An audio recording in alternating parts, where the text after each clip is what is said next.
Some say that Benedict XVI wasn't the problem, but the victim no one wanted to see. They point out that while the world labeled him as cold, outdated, or even a cover-up for abuse, he was silently fighting a system that was already rotten long before he arrived. They say he always lived in the shadow of John Paul II.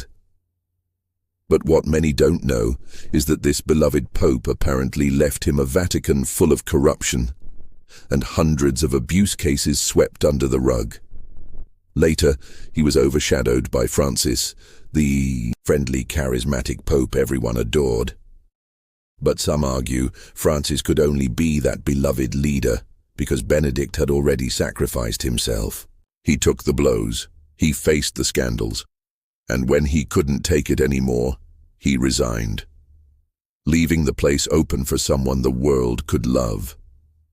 They say if people saw the full story, if they understood what he tried to change but was not allowed to, the weight he carried in silence, they would realize Benedict wasn't the villain. He was the scapegoat, the man who carried sins that were not his, the Pope we never truly understood, until it was too late. Today, we're going to explore this perspective through the lens of the film The Two Popes. Crowds gather to listen to a man, Cardinal Jorge Bergoglio. Between jokes, he tells the story of Francis, a young man who once walked into a ruined chapel and believed he heard the voice of God. Francis, rebuild my church. No one knows it yet, but that phrase will mark the most important turning point in Bergoglio's life. It's hot. Everyone is crowded together, but no one leaves, because Bergoglio speaks of a God who does not judge, a God who loves football, who understands exhaustion and poverty. Suddenly, the news breaks. Pope John Paul II is dead. The entire world mourns. John Paul II was one of the most beloved popes in history, and many say it's for two reasons. The first is well known. He didn't stay locked up in the Vatican dictating rules from afar. He traveled to 129 countries, walked among the people, embraced them, visited hospitals, prisons, slums. He was charismatic, close, human. But the second reason is more uncomfortable. John Paul II was so loved because he didn't deal with the Church's darkest work. While he protected the public image of the Church, behind the scenes, corruption and abuse kept growing, unchecked. He knew what was happening and chose not to act so that nothing would stain the Church's reputation. He left a huge problem for his successor, not only because anyone following such a beloved figure would seem less likable, but because the Church he left behind was on the brink of collapse. Whoever came next would be a martyr. From all over the world, cardinals fly to Rome. Their mission: choose the next leader of the Church. Among the many names, one begins to stand out: Joseph Ratzinger. While John Paul II traveled the globe, inspiring millions, someone had to stay behind and defend the faith in a world that was beginning to stop believing. There were new social debates, scientific advances, and ways of thinking that clashed with centuries of Catholic teachings. Someone had to analyze each issue, debate every dilemma, and decide the Church's official position. That someone was Ratzinger. John Paul trusted him so much he appointed him prefect of the Congregation for the Doctrine of the Faith, the highest post in Catholic theology. So while the Pope was the face of Catholicism, Ratzinger was the brain. And since they worked so closely, many saw him as the natural successor. But there's a difference between guarding doctrine and governing an entire global church. Joseph reviews the list of cardinals who will vote in the conclave. One photo bothers him: Jorge Bergoglio, the cardinal pushing for a more open, flexible church. Ratzinger couldn't be more different. He spent decades doing the exact opposite, defending tradition, setting boundaries, correcting deviations. To him, Bergoglio isn't just wrong, he's dangerous. Later, Joseph is washing his hands when he hears someone whistling. It's Bergoglio. Ratzinger tries to be polite. What hymn is that? Bergoglio smiles. Dancing Queen by ABBA. Joseph barely hides his disapproval. They meet with the rest of the cardinals in one of the Vatican's grand halls. Joseph walks in as if it were his home, because it is. But Bergoglio, coming from the slums of Argentina, is stunned by so much beauty. Cardinal Carlo Maria Martini tells him, "In Europe, churches are beautiful, but empty. We need change." He believes Bergoglio could bring it. Bergoglio laughs. "It won't be me."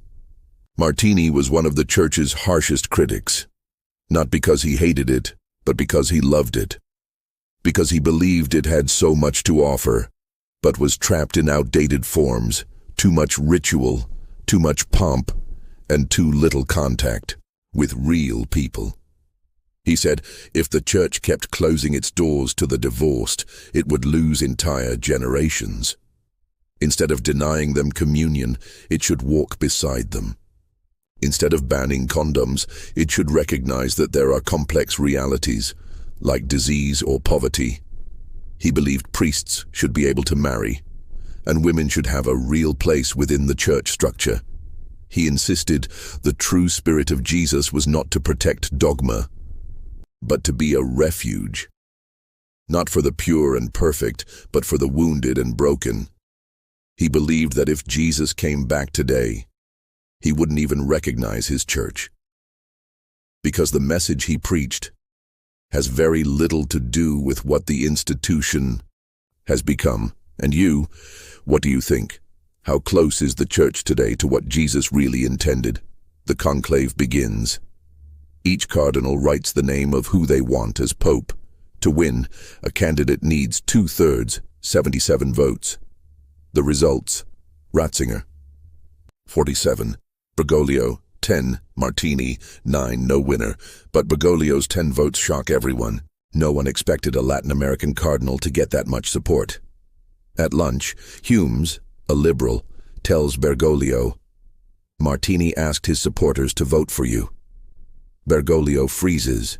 He doesn't want the job. Meanwhile, Ratzinger doesn't. Waste time. He walks table to table, repeating the same message. In a world full of relativism, the church needs one clear truth. One eternal, unchanging truth. Remember that phrase. It tells us everything about how he sees the world. The next vote comes. A winner is declared.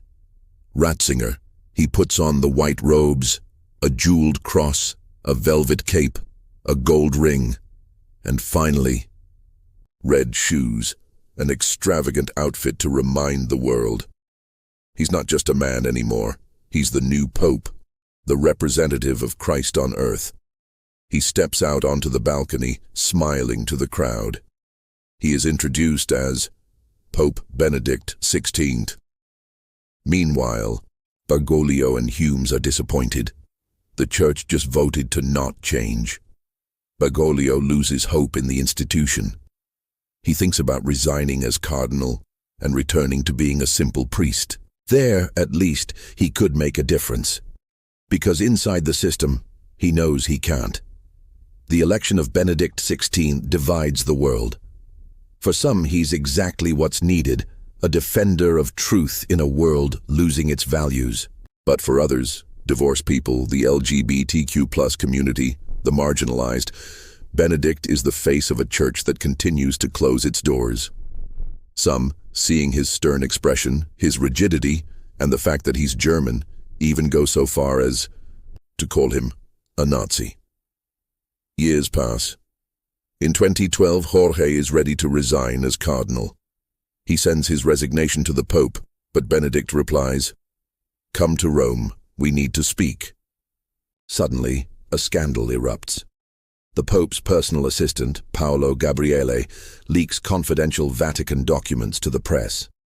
They expose massive corruption inside the church, charity funds that never reach the poor, bribes for contracts, internal factions fighting for control, ignored or covered up abuse reports.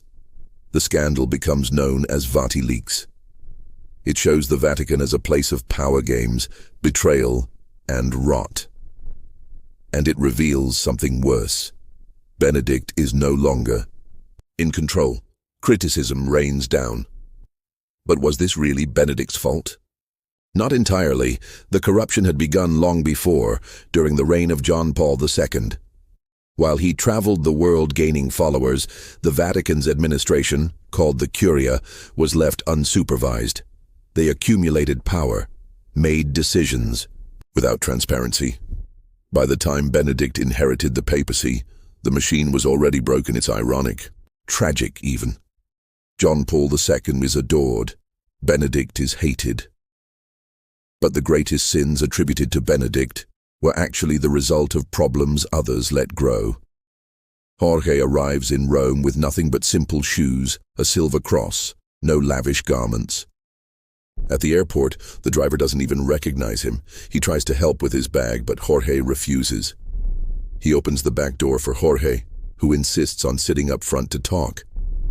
Halfway to the Pope's summer residence, they stop, so Jorge can change into the proper cardinal attire. At Castel Gandolfo, Jorge chats with the gardener. They taste oregano, swap recipes. From a distance, Benedict watches him, amazed. How can he connect with people so easily? It's like he's lived here all his life. Benedict greets him in Latin. Jorge apologizes. Better to speak in Spanish. Benedict notices his worn-out shoes. A cardinal, walking around like that? Disrespectful. Jorge brings up his resignation, but Benedict reminds him, cardinals cannot resign before 75. And besides, you've been one of my harshest critics. If I let you go now, it will look like protest. Benedict continues. You refused to live in the cardinal palace. You questioned celibacy. You challenged our treatment of gay people. You criticized denying communion to the divorced. Every word you speak, every step you take in those shoes, is a critique of the church. Jorge answers quietly, Jesus came to call sinners. Communion isn't a reward for the righteous. It's nourishment for the hungry, for those who need it most. Benedict is furious.